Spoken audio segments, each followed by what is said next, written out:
आने वाला हफ्ता 4 दिनों का है। फ्राइडे को छुट्टी है, 1 मई की।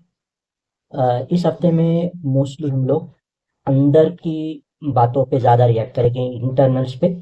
तो इसी हफ्ते में उम्मीद है या फिर ऐसा लग रहा है कि एक बहुत बड़ा फ्यूल प्राइस हाइक हमको देखने को मिलेगा जैसे ही बंगाल के इलेक्शंस खत्म होंगे।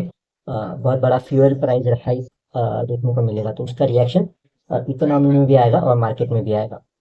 दूसरा जो Q4 के रिजल्ट्स है, उस पे इंडिविजुअल स्टॉक्स में हमको रिएक्शन दिखेगा।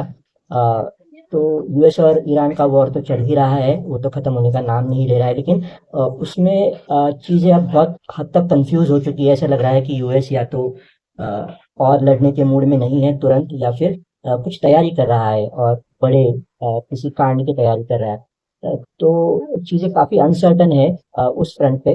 तो मोस्टली ऐसा लग रहा है कि इस हफ्ते में हम लोग जो डोमेस्टिक न्यूज़ है उस पर ज़्यादा रिएक्ट करेंगे। क्रूड ऑयल के प्राइजेस और डॉलर का एक्सचेंज रेट, इसको भी देखना पड़ेगा। इंडेक्स की अगर हम लोग बात करते हैं तो निफ्टी पे 24,400 500 का रेजिस्टेंस अभी भी है। 23,700 से लेकर 23,300 तक काफ़ी छोटे छोटे सपोर्ट्स है। बट न्यूज़ बेस्ड वॉलिटिलिटी अभी भी कायम है, जिसके चलते लगभग रोज ही गैप्स हमको शायद देखने को मिलेंगे इस हफ्ते भी।